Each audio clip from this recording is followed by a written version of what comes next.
Hey guys, welcome back to the channel. I'm Mona and this is your twice-a-week celebrity news show, where we catch up on all the drama, highlights, and wild moments from the past few days. So grab a snack, get comfy, and let's dive right in. So guys, if you've been around this channel for a while, you probably remember that around last year, I told you about Kevin Spacey going on Piers Morgan's show and admitting that, yeah, they're literally selling his house because he's drowning in debt. Where I have been living in Baltimore is being foreclosed on. My house is being sold at auction. And that same day, he explained that the reason is simple.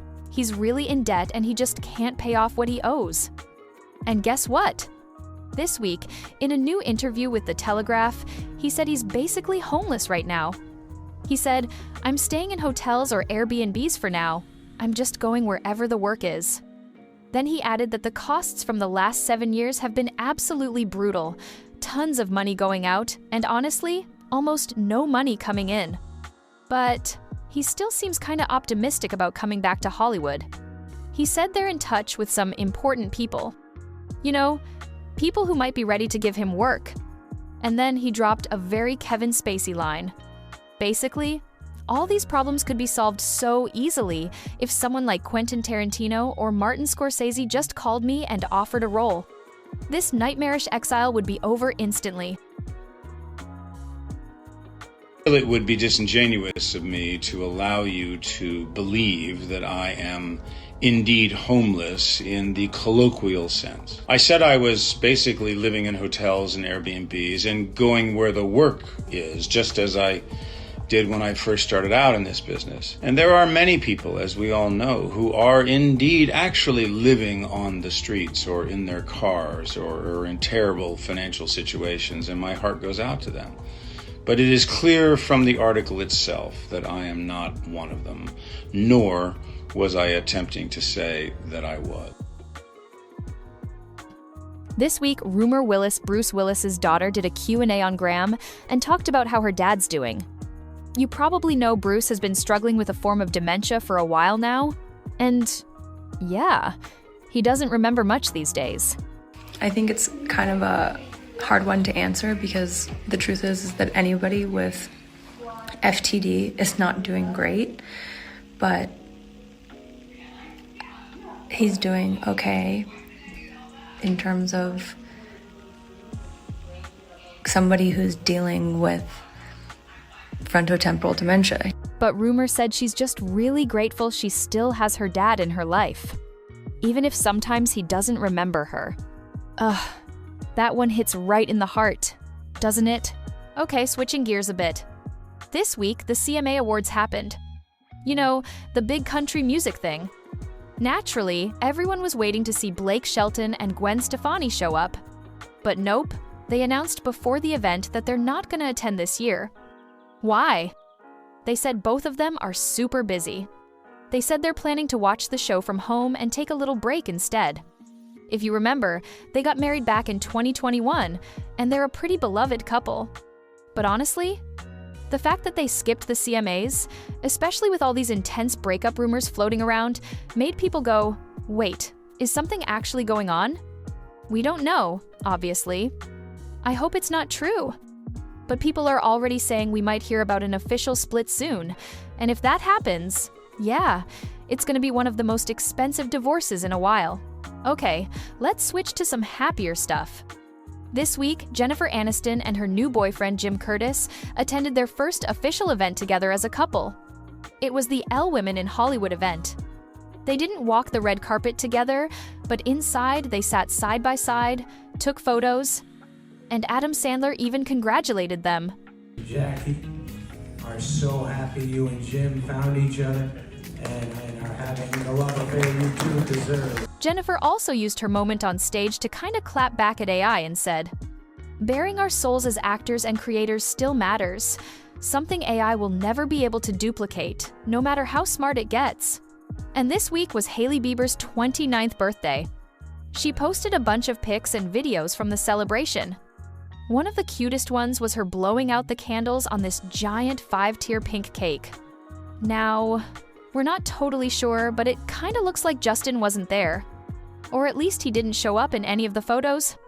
A few days before that, Hailey showed up at the GQ Men of the Year event, and yeah, she stole every camera with that super risky dress.